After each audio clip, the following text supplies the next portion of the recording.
Closing on a new home is one of the most exciting milestones in life. It's a moment filled with nervousness, anticipation, joy, and finally relief. But today, I'm going to tell you the story of a Florida family who came terrifyingly close to losing their dream home and $77,000, all because of one email.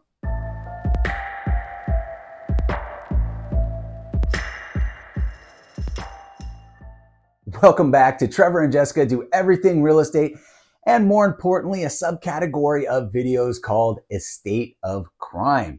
If you've gained value or entertainment, please consider a like and subscribe. Our channel covers everything real estate, from home tours to local hotspots to the most shocking true crime cases and bizarre real estate stories you've ever heard. And I'm Trevor Snyder, a local real estate broker in the greater Orlando area. And today, we're taking a look at a scam that most of us are vulnerable to. If you are anything like me and captively confused with crimes, this subcategory of the channel might be for you. Without further ado, let's dive in.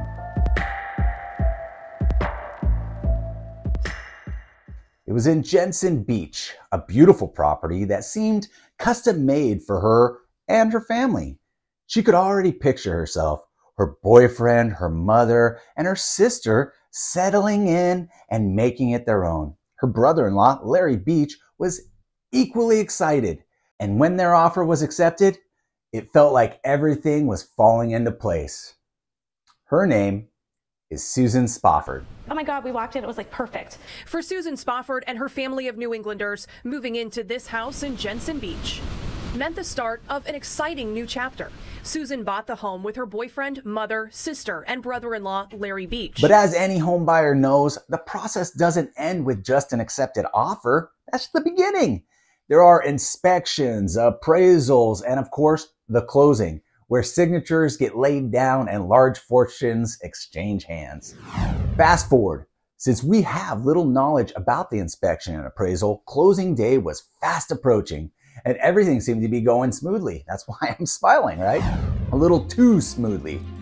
And maybe it's being a little too close to Marvel Universe here in Orlando, but my spidey senses are tingling. After the appraisal came back fine, the underwriters enter final approval. And at this time, besides everything being double checked, the closing disclosure starts getting configured.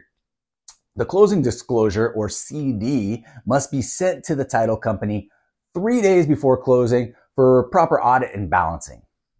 It's during this time, Susan and her family were asked by their real estate attorney to bring a check for $77,000 to cover the closing costs. Everything seemed to be going smoothly until it came time to close, and their real estate attorney asked for $77,000. The lawyer's secretary came in and she said, "You have the check." And my brother-in-law said, "Check? What check?" They thought he already paid, following the instructions in this email to wire the money. Side note,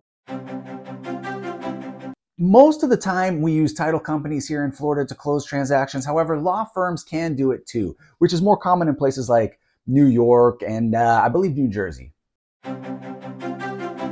Confused, Susan and Larry exchanged glances. Hadn't they already wired that money? Larry was certain they had. Pulling out his phone to double check the emails, sure enough, just a few days earlier, he had received a detailed instructions, complete with a logo, the attorney's name, and all the usual formalities, telling him to wire the money immediately to avoid any delays. It seemed legitimate. I would believe it. I mean, and at the time, Larry just did it. Hours after the loan was approved, Beach got this message appearing to be from the law office helping them close. "We are protecting this lawyer's identity." But the signature had the right logo, contact information, even the same display name as his secretary. The sender said not to call. "I will have limited access to my phone. Send me an email."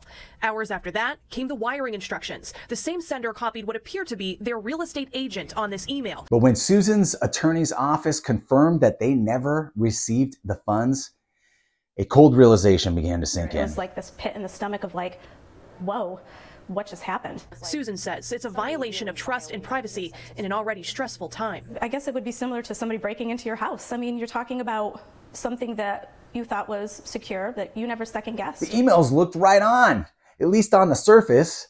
It wasn't the attorney's secretary who had sent those wiring instructions. It was a scammer. But when you click on these names, the email addresses are slightly off. A scammer spoofed the secretary and real estate agent's email addresses. Someone involved in the closing had been hacked. The $77,000 they had saved for so long that they believed was safely on its way to secure their new home was gone. Stolen, vanished in thin air, wire routing untraceable. In hindsight, it was clear how it happened. Scammers had infiltrated the closing process, watching and waiting for the perfect moment to strike. After the loan was approved, they pounced, sending an email that was nearly identical to one from the real attorney's office. The email was polished, professional, and worst of all, convincing. They even faked the name and contact details so well that Larry didn't think twice before wiring the money. I was depressed, if you would, and feeling like it's not just that you've been had, but there was also the feeling that I let people down. He personally felt responsible for sending the money off. It's very humbling. These criminals are sophisticated. They're patient and ready to pounce. The moment they see a chance to divert a wire transfer, hackers are targeting title companies, real estate agents, and even attorneys. They're lying in wait for the moment when clients are about to close on a property. Okay, let's geek out for 1 minute. You know I like numbers. In 2023 alone, more than 25,000 Americans fell victim to real estate scams, losing nearly $2 billion, a 14% increase of losses in 2022. The money often appears into international bank accounts, making it nearly impossible to recover, even if it is traceable. In Susan's case, she and her family were lucky enough to pull together the funds they needed at the last minute, but they knew they'll never see that $77,000 again. The good news for this family, Yeah, it is. It's super nice. is that they were able to come up with the additional money and close on the house. But they say the criminal investigation into the wire transfer is moving slowly, and they may never get their money back. It can happen to anybody. The people need to know what to look out for. Many of us have heard these stories, but rarely from the person that it actually happened to. And I think most people would just want to stay silent. Susan, on the other hand, wanted to share her story to warn others. If you're ever in the process of buying a home, remember, never trust an email at face value, no matter how legitimate it looks. Always verify wiring instructions by calling the title company or the attorney directly using a known trusted number, not one provided in the email, right? That's the scam, right? Scrutinize every email address carefully. Even a small typo could be the difference between a safe transaction and a losing your life savings. Switch in an A and an E in Michael. As a realtor, let me remind you, realtors don't take money or wires. Brokerages can, but most will not, at least not in Florida. They don't want the responsibility of having trust accounts. That's the title company or law firm's responsibility. Always double check. And if something doesn't feel right, trust your gut and verify it. And I want to thank you for watching.